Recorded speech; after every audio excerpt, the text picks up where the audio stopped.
tó nǹkan àrò ọmọ nàìjíríà tọkùnrin tọbìnrin nílé lóko lọ́nà ọjà kédébékè báyà ààbò ọlọ́run àyà wa pẹ̀lú orin o kété làbórí ogun coronavirus kò gbòde kan o ikú gbélé ikú àmúmọ́ra ikú àtẹ̀mọ́ra nàìjíríà ikú àforítì lágbára ọlọ́run lágbára Elédùmarè àmórí ti kú ọlọ́run ayọ̀ á nínú ọ̀fìn ọlọ́run Elédùmarè àgbẹ̀ àlékè yẹn wèrè ká yẹn sípò kankan mú yà jẹ́ a ṣé bí àti ká nílà máa rárá yàn sípò àtò nínú orin àtò nínú òdò àyàn sípò tán àdákú débẹ̀ àdákú gorí oṣù tán àṣọ pàkọ́ èsùn kankan pẹ̀lú mẹ̀kúnnù mọ́ ayé kékeré àdá lédè lágbẹ̀yìn kékeré àkísà lágbẹ̀yìn kékeré pogiro ìyọba nǹkan àjòkó sílẹ̀ ẹ̀sùn náà ẹ̀sùn mi ẹ̀sùn náà ẹ̀sùn jíjẹ ẹ̀sùn kankan yóò bí mo ṣe láàgùn nínú lọ́ra mi lùpàkẹ́ ẹ̀sùn náà kọ̀mọ̀ yọ̀mọ̀ tán fáànù èsì lélẹ́bẹ̀ ẹ̀sùn ní yọ̀tán ẹ̀sùn ní yọ̀tán ẹ̀sùn ní yọ̀mọ̀ kan gbọ̀kẹ́ ẹ̀sùn náà ọ̀nà gan abàjẹ́ ọ̀nà kàn máa gan láàrin bí kándù ṣùlù la ìgbé bá ojú rẹ̀ tiẹ̀ olórí burúkú kan pé alápàṣẹ wọn àwùtán ọ̀gbẹ́ni wèrè kan pé àrígbàjàbí àmìrà kẹ̀lé house of rep èyí nà kété ńkóra ọjọ́ mọ́tò 45 million líyẹ kété náà lò imagine ẹ̀yẹ ẹ jẹ́ ká ṣíra wa létí ìjà fúnra lè ṣí tí àyè yẹ ṣé yọ 365 people ló wà ní house of rep 365 representative la níbẹ̀ imagine mọ́tò 45 million fún èèyàn kọ̀ọ̀kan fórí kọ̀ọ̀kan you understand that's 1.2 trillion that is 1.2 trillion kàn yá kó sínú ìjọba kàn yá kó sínú economy Japan ọmọ Ìgbò ní Nàìjíríà níbẹ̀ kẹ̀ṣẹ̀ mọ́tò náà kí ló dé tí wọ́n lè lọ tó lọ kọ́ patronize ọmọ Ìgbò yẹn kàn dẹ̀ ra cheaper rate kàn ra mọ́tò yẹn cheaper rate kàn máa lò kọ́ bá ṣe mọ́tò lọ òrìṣà wọn tó gbà àwọn olórí burúkú rádàdà àwọn lòṣì àwọn ọmọ ìjọba ẹ̀rí tó ń wọ bẹ̀sáyà àwọn tó kún wọn ẹ̀fà rò pé wọ́n tẹ̀lé dépò ọ̀la nílé ayé wọn tí wọ́n ẹ̀fà mọ̀ pé wọ́n lè dépò àpàṣẹ wọ́n dépò àpàṣẹ tẹ́sílẹ̀ kan máa fọpẹ́ fọlọ́run kan máa bẹ̀rù ọlọ́run iṣẹ́ náà sọbẹ̀ dípò ẹ̀jẹ̀ nǹkan tí wọ́n rí lò nílé ayé wọn tí bàbá yálàyà wọn ò rí lò òun náà bẹ̀ sí béèrè fún mọ́tò 45 million lẹ́ẹ̀kan ṣoṣo kí lẹ fẹ́ fi ṣe mọ́tò fẹ́ gbé yín lọ sọ́run ni ṣé mọ́tò lè gbé yín láti bí lọ sí London ṣó lè gbé ojú òtẹ̀tì nígbà tẹ́ bá rán mọ́tò 45 million tẹ́ ló Nàìjíríà ṣé lè gún mọ́tò láti bí lọ sí London àbẹ́ lè gún láti bí lọ sí US ṣé lè gún lọ sí US ni ẹ̀yin olórí burúkú àpọ̀dà olórí burúkú dédé wọn ẹ kàn kàwé lásán ẹ̀ ní wisdom yes you guys are educated but you don't have wisdom you lack wisdom education nìkan lẹ́ni ẹ̀ ní another thing aside education you have nothing again except free skill ẹ lè jalè ẹ mọ lè jà dáadáa you know how to steal very well stealing skills ó wà ẹni yẹ dáadáa yẹ àfọyín ní credit fún yẹn ẹdẹ gbóyìnbó grammar nǹkan tẹ ní náà nìyẹn olórí burúkú dédé ẹ ní ọpọlọ ẹ ní wisdom tẹ lè fi build ìlú ẹ ní wisdom tẹ lè fi sọ ìlú dọ̀tun ẹ ní wisdom tẹ lè fi smile sójú àwọn ènìyàn yín àwọn tẹ ń rule àwọn tẹ ń govern constituency deals tó ń fún yín every month what are you doing with it everywhere is just is a shamble all constituency SCB kankan yọnyọ òdì mọ́sẹ̀tẹ̀ SCB kan lójútu kétọ́ náà rí jágajàga kétọ́ náà rí rádaràda ẹ̀ẹ́dẹ́gba bẹ̀nibẹ̀ náà ibẹ̀ ni ti kó o constituency ní kékeré ti kó ibẹ̀ ni kékeré ti dàgbà o kí n sì débi kí n dé ni o ìyẹn olórí burúkú ìdébẹ̀ tán kétọ́ kàn bá tún mú kó èké amútú constituency ní ṣe ìyẹn àkóso àpò ọ̀ra ni ìyẹn àtọmọ ni àmú agbádùn ìyẹn àjèrè ọmọ òun lágbára ọlọ́run ìyẹn àjèrè ọmọ ni òun kálálẹ́ bá kẹ́ da fún ọlọ́run àwọn kẹ́ bàjẹ́ fún yín ní lágbára Elédùmarè torí kékeré ayé ju ìyà kété mẹ́kún ní sọ́fà ẹ lọ wọ àwọn èèyàn ní títì ẹ wọ àwọn ọmọ tí gbogbo wọn wà ní títì wọn lè lọ skul wọn lè lọ ìyá wọn òbí wọn lè afford láti fi wọn sí skul olórí burúkú yẹn dẹ kọmọ tí ń lọ sí London ẹ kó wọn lọ sí Harvard ẹ kó wọn lọ sí Chicago ẹ kó wọn lọ sí University of Illinois kí gbogbo wọn máa lọ skul bẹ́ẹ̀ ẹ̀yin olórí burúkú dẹ táwọn ìbá tún skul wọn ṣe tí wọn bá gbé skul gidi kalẹ̀ nílùú wọn ṣé ẹ lè mọ́mọ́ yín lọ síbẹ̀ ni ẹ̀yin aláìnírònú ara Galatia olórí burúkú dédé wọn yín àjèrè Elédùmarè àfèrè sọ́sẹ́rin ilé kété ní jágbárè pò kíro kété ní pápátá kálálẹ́ bá kẹ́ da fún iṣẹ́ ọlọ́run àwẹ̀ àdá fún yín lágbára Elédùmarè kété òkè bá ti mọ́ ni kó jọ pátápátá ìyẹn àjèrè rẹ̀ kì í sì kò lulẹ̀ ayé ìyẹn olórí burúkú ok ìyẹn ńláńlá ń gbé sílẹ̀ tó ní elúmelu ó gbé 1 million sílẹ̀ Dangote gbé 1 billion sílẹ̀ Ọ̀tẹ́dọ́lá gbé 1 billion sílẹ̀ Fọlọ́runṣọ́ Alákìjà gbé 1 billion sílẹ̀ Ṣẹ́gun Agbájé gbé 1 billion sílẹ̀ Two-Face ó gbé 10 million sílẹ̀ federal government kankan fúnra rẹ̀ gbé 23 billion sílẹ̀ Access Bank mú 1 billion sílẹ̀ GTB mú 1 billion sílẹ̀ Senate Bank mú 1 billion sílẹ̀ NNPC gbé 11 billion sílẹ̀ kàmú kojú àrùn àjàkálẹ̀ and ti gbé láti on the 27th of May láti kẹjá ti dáhùn yẹn o 27th of May èyí bá lẹ́nu the 31st up till now kò tí ì sí single citizen kò tí ì sí one single Nigerian citizen tó lè sọ pé òun receive alert inú account òun pé relief package from the federal government. What are we talking about? Àwọn olówó wọn gan ẹkọ dàgbà ẹkọ lówó ni ẹ níyí làákàyè money misroad níyí nígbà tẹ́ mọ̀ bí àwọn ìjọba ṣe mismanage owó epo gan tó wà ní kí àwọn ẹ mọ̀ ẹ̀yin náà tó wà lọ làágùn owó làágùn yín owó tẹ́ sọ́fà tẹ́ kó jọ ẹ wá tún gbé fún ìjọba kó fi ṣe kí ni à ń kó jẹ́ bóyá ń kó jẹ náà ni kò dọ́dọ̀ wa o kẹgbọ́ o ọ̀gá tó ní ìlúmẹ̀lú 1 billion tó gbé fún wọn òfò ló fi ṣe omi ló dá sí ṣóyẹ ọ̀gá Dangote 1 billion tó gbé fún wọn omi ló dá sí o Fọlọ́nṣọ́ Alákìjà 1 billion tó gbé fún wọn ẹ̀dọ̀dọ̀ àmẹ̀kúnnù àwa mẹ̀kúnnù ẹnu mẹ̀kúnnù ló sọ̀rọ̀ I'm mouthpiece for the vulnerables. Yes, I am a mouthpiece for them. Mo ń sọ̀rọ̀ mẹ́bọ̀jú mi ojú mi ní kété ní o èsùn kan ní kankan yóò mú mi ṣe o èsùn kan akékaka lọ́rọ̀ gbọ́ ní mẹ́ èsùn kan ní kankan yóò mú mi ṣe mọ̀dẹ̀ tí wí sí bá lọ́mọ mi sọ̀rọ̀ kété ní pogiro ìgbèdèmí o àmọ́ ọlọ́run gbèdèmí ewu iṣá ìgbèdèmí but I am sounding it loudly and clearly to you guys that whoever is investing Nigerian money, whoever is inflicting pains on the mekunnus ní agbára ọlọ́run lágbára Olódùmarè àjèrè kété òkè má kójọ dédèrè lágbẹ̀yìn kété àkísà lágbẹ̀yìn kété látòkè délẹ̀ látòrí ọ̀gágun pátá kẹ̀yìn pààyàn lójú ẹ̀ lójoojúmọ́ kẹ̀yìn tàjẹ̀ ìyẹn sílẹ̀ lójoojúmọ́ south east libya ni north east libya ni everyday náà tàjẹ̀ sílẹ̀ ẹ̀jẹ̀ sún kankan president rẹ̀ sún kankan rọ̀rọ̀ sọ ẹ̀kọ́ ìhò létẹ́rẹ̀ náà ni.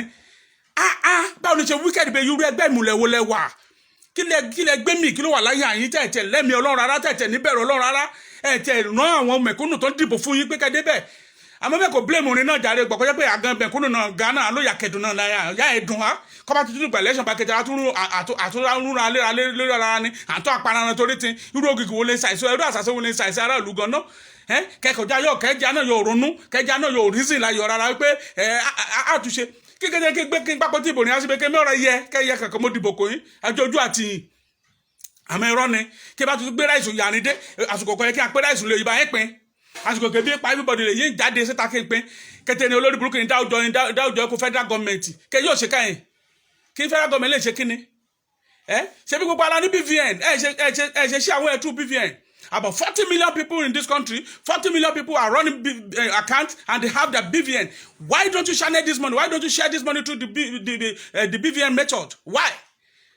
It is day 7 now. Tí gbogbo àti wà létí lockdown is day 2 now. Total lockdown is day 2. Stay at home is day 7 now. Ó ti dọjọ́ méje kìkìtà tó ń tẹ kọ́tí dọ́ọ̀lù ní Nàìjíríà. Yet there is no relief package. House to house testing ṣé àyẹ̀kẹ́ ti aṣẹlẹ̀ bá gan ni pé ṣé àmọ́nìkan lárùn gan lọ́ra ni àmọ́nìkan ní àmọ́nì ndébọ̀rà kan ẹ̀ ní àmọ́nì kankan ẹ̀ kò sí isolation center kankan nítòsí anybody. Ṣáyé ni ìjẹ́ ẹ̀yìn kì í gbéra níjọba ṣáyé ni ìjẹ́ ẹ̀yìn kà á yàn sípò ṣáyé ni kété ní ìjẹ́ bá lágbára lọ Olódùmarè lágbára lọ ọba mímọ́ kọ dọ́jọ́ ìní kété ní ìyàjú ìyàgbẹ̀yìn ni ìyàmúkà bámọ̀ lẹ́run ni àdúró jẹun kété kì í làágùn kì í kúkú làágùn náà kẹbọ kété kì í ṣe lulẹ̀ ayé rin kété kì í kó jẹ lọ́nà òjijì tọ́yà tọmọrin kété pé gbòógìrò àdúró jẹ àrójú jẹ àṣẹ́gun sí ni àjọbẹ̀rẹ̀ lágbára Ọlọ́run Èdùmàrè àmúyà jẹ bí ṣe múyà jẹ kété mẹ̀kúnnù àwọn ìyá kan wà bẹ́ẹ̀ yẹn níbi iwájú ọ̀dọ̀ mi bíbá yìí níbi iwájú ọ̀dọ̀ mi bíbá ẹkún báyìí wà lójú wọn náà rìn jíjẹjẹ kò sí oúnjẹ kò sí nǹkan kan àwọn àdúgbò ni wọn ní láti lọ máa dá wọn cup of rice láti gbogbo láti máa kó fún wọn ṣó dà bẹ́ẹ̀ irú ẹ̀ṣẹ̀ wo la ṣẹ̀yìn irú ẹ̀ṣẹ̀ wo làwọn ọmọ wa ṣẹ̀yìn àwọn innocent children tó yẹ pé wọn ti ju 10 years 5 years 6 years they are suffering òyàkèmí àbárànjẹ náà tún gbé kan tó yẹ jẹ bá sọ yẹ bẹ́ẹ̀ sọ dá bá lulu kan bí kétera àṣà lọ sá bọ́ọ̀dù màá yá àṣùṣe factory màá yá àṣùṣe kẹ́nìkan torí pé family ọjọ́ ṣó yẹ bẹ́ẹ̀ nílùú tó lépo àti wàrà tó ní tó ṣàn fún wàrà àtọyìn ṣó yẹ ká mọ wa ká lọ máa ká dẹrú nílùú lágbára Èdùmàrè ká lẹ́lẹ́ bá ká dá fún iṣẹ́ alárò àárín ní òhò lágbára Ọlọ́run tọmọtọmọ ni ìyà sóríire ìtì sóríire àmóríire àdàrú mọ́ ẹ lójú ìyàró jẹun ọmọ kèbábìrì náà kété ọmọ rẹ náà gbogbo náà ṣẹ́kù mọ́ ẹ lójú torí ẹ̀ ń pa mẹ̀kúnnù lẹ́kún ẹ̀ ń fẹ́ ọmọ wa pa wá lẹ́kún lójoojúmọ́ general hospital bẹ́ẹ̀ kò sí oògùn ẹyọ kan bẹ́ẹ̀ tó bá dé wà ní kò lọ́ọ́ rògùn ni you be forced to buy drugs. What kind of leaders are you? What kind of wicked leaders are you guys? Why? Èyàn làágùn, look at me sweating seriously. You guys can see I am sweating right in my own house. Kò sí mi tí mo fi lè tọ́ sí. Yeah, bí n tiẹ̀ nìkan mi ò lè tán. Ẹ kò jòkó síbẹ̀ ní useless. The fan is useless. Everything is stand still. You guys are shameless. Torí pé ti wà ní comfort of your room, gbogbo nǹkan tẹ́ fẹ́ is just at your disposal, so you don't care maybe anybody is suffering out there. Ó mà ṣe o. Tó bá dá dìbò tó bá fẹ́ ká dìbò fún yín, tún wá máa kó rẹ̀sẹ̀, máa tẹ orúkọ yín sára ẹ̀, máa tẹ fọ́tò yín sára ẹ̀. Ẹni tó bá dìbò fún yín lọ́tẹ̀ yìí, lágbára Ọlọ́run á bá yín pín nínú ìyà yín. Yes. Ẹnikẹ́ni tó bá dìbò fún yín lọ́tẹ̀ ní Nàìjíríà yìí, wọ́n á bá yín pín nínú ìyà yín. Ẹ fi wọ́n sílẹ̀, jẹ́ ká máa ṣe bó bá ṣe wọ́n títí ìbínú Ọlọ́run àfi dé. Ìbínú Ọlọ́run gan tẹ̀ ti dé sí wọn sìn. Tèbá ni wọn ni coronavirus ti ń jà rẹ̀ yín sìn.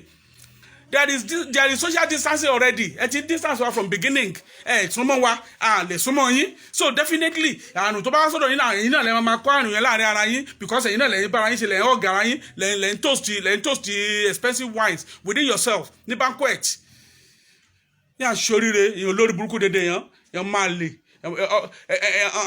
Kan ṣí àmọ́tò 45 million nínú ọ̀gbẹ̀lẹ̀ burúkú kò ló mú ní kẹ́lẹ̀ afford 300 naira láti feed the family rẹ̀. Irú ìkàwọ́ ni yín gan-an, irú ẹgbẹ́ ìmùlẹ̀wọ̀, irú ẹgbẹ́ òkùnkùn àwọ̀ ọ̀dájú wo lẹ ṣe tẹ dájú ẹlòmíà dájú àbúrò ọmọ ìyá ọmọ bàbá kò lè fún 100,000 láti bẹ̀rẹ̀ business. Kò ní lè fún 100,000 láti bẹ̀rẹ̀ business. Tẹ́lẹ̀ àti lè di, no matter how nice you are, no matter how godly you are, the moment you become a politician, the moment you rise into the high profile in politics, you become something else. You become evil completely. Kí ló dé? Irú Ọlọ́run wo ló dá yín ẹ̀yin politician wọ̀nyí náà? Irú Ọlọ́run wo ló dá yín? Gbogbo yín pátá, Ọlọ́run bá mọ́ ìdájọ́ Ọlọ́run ti dé sórí yín. Ìbínú Ọlọ́run dẹ̀ máa wọlé yín lẹ́yọ kọ̀ọ̀kan. Ìbínú Ọlọ́run máa visit gbogbo yín one by one. Mi ò bójú mi o. Kò dẹ̀ sí kẹtẹ́ níbọ̀dí lè fi mí ṣe torí ọmọ Nàìjíríà ni mí. Bódẹ̀ wí náà kẹ́ wá mi kẹ́ ṣe anything fún mi. Orí òtítọ́ mo dúró sí. Orí òtítọ́ mo dúró lé, ibẹ̀ náà mo dẹ̀ máa dúró lé. Ṣé gbọ́? Bàbá Ọbásanjọ́ ó fi lé sílẹ̀ pé káwọn èèyàn kan fi ṣe quarantine center ní Abẹ́òkúta. Fine, a dúpẹ́ lọ́wọ́ bàbá kó ṣe yẹn. But ṣó ní láti ṣe ká gbé bàbá yìí to put good hospital in place. Nígbà tó wà ní gọ́ọ̀mẹ̀ntì ṣó ní láti máa fi lé sílẹ̀ pé kó máa fi ṣe quarantine center. Nígbà tó yẹ pé àwọn ò ní ṣe needful nígbà tó wà ń bẹ̀ káàbà òun ṣe lùgbẹ̀kọ̀ náà lórí ìjọba. Iná ní agbágbádá òyà kákà abẹ́rẹ́ rẹ̀ káàkiri kẹtẹ àgbáyé ètùlé rẹ̀ ṣe ẹ̀tọ̀nà ṣe kò sọ́nà. Imagine ó lọ bá I voted him. Mo lè fọwọ́ mi sọ̀rọ̀ ní anytime any day mo vote fún, mo dìbò fún bàbá yẹn ní 1999. Hope mi ni wípé àbáni pé ó understand Nàìjíríà pé bá lè wọlé pé àánú gbogbo problem Nàìjíríà ti solve àbánu débẹ̀ ó lórí ọdún mẹ́jọ lórí bẹ́ẹ̀ yóò solve problem nánú kan problem iná lásán kò lè solve ẹ̀. Wọ́n bá bèèrè lẹ́ẹ̀ká sí mẹ́ta àwọn mú GSM wá.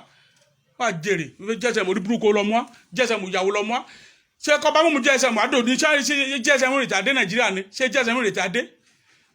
Wọ́n kọ́ solve problem kí Nàìjíríà ní gángan ọ̀nà lẹ́yìn ọ̀dẹ̀ wà US wà UK wà lọ sí Japan wà lọ sí kẹtẹ́bí orí bí kẹtẹ́ olúwọn ṣe fine but ṣé nǹkan rẹ̀ ò tẹ̀ ń wù yín ni? Why are you guys allergic to good things? Why are you allergic to good things?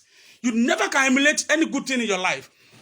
All you want is you just want to be oppressing. People will say, yes sir, that is all you want in your life. Kí lẹ gain pẹ̀lú yẹn? Ṣé ẹgbẹ́ yín wọ̀ ìjọba ọ̀run ni? Ẹ̀yin olóṣì olórí burúkú wọ̀nyí. Ó dàbọ̀ jàre yín mi. Happy staying at home. Ẹjọ́ stay safe o. Stay safe o. Ẹjọ́. Ó wà very important o. Àwọn olórí burúkú náà lọ kárùn wọn wá o. Àwọn náà lọ kó wá sílùú wa bá wọn jẹgbẹ́ àdẹ̀ ní bá wọn kú gbé o. Lọ lóyìnbó. Àwọn náà lọ bẹ̀ tó lọ ṣe birthday bàbá 80 years. Bàbá tó ti dàgbà. Àtọkùnmákù amọ̀nàrún máa ń lọ tó ń celebrate 80 years pẹ̀lú 1 billion. Irú olórí burúkú àwọn èèyàn wọlé lé. Òun dẹ̀ ní ambassador to UK. 1 billion wọn dẹ̀ question pé bolo ti rí. Àbẹ́ẹ̀rí àwọn wèrè náà kágbádá wọ̀ láti Nàìjíríà bí wọ́n fly lọ síbẹ̀ wọ́n lọ jẹjẹkújẹ. Wọ́n lọ jẹjọ òyìnbó wọ́n bọ̀ wọ́n kárùn dání wá kẹtẹrin àjèrè pògìrò lẹ́rìn rẹ̀ kan. Ẹ wọ èèyàn mi stay cool jàre àbọ̀ Ọlọ́run wà pẹ̀lú gbogbo yín ilé yín. Ọlọ́run sọ pé táńgàlì ìbínú bá fẹ́ kọjá nílẹ̀ Íjíbítì ó ní ẹ̀yàn ọmọ Ísírẹ́lì ẹ fi ẹ̀jẹ̀ àdó àgùntàn ẹ fi sí ẹnu ọ̀nà yín ẹ fi sí ọ̀nà lé yín pé táńgàlì ìbínú bá dé ó máa ré yín kọjá ikú á ré yín kété kọjá àrùn coronavirus á ré gbogbo yín kété kọjá lágbára Ọlọ́run kò ní yálé gbogbo yín àmọ́ kété olóyàn politician pátá ilé kété lá yà lẹ́yọ kọ̀ọ̀kan àfẹ́yí kọ́ bá ṣèfẹ́ Ọlọ́run àfẹ́yí kọ́ bá ṣèfẹ́ ọmọnìyàn àfẹ́yí kọ́ bá múnú mẹ̀kúnnù dùn àfẹ́yí kọ́ bá mẹ́rin sójú mẹ̀kúnnù kan láìsàn àyálé rẹ̀ gbọ́ kété náà one after the other kété olóyìn pọ̀ láyà lágbára Ẹlẹ́dùmarè ó dàbọ̀ jàre ire o.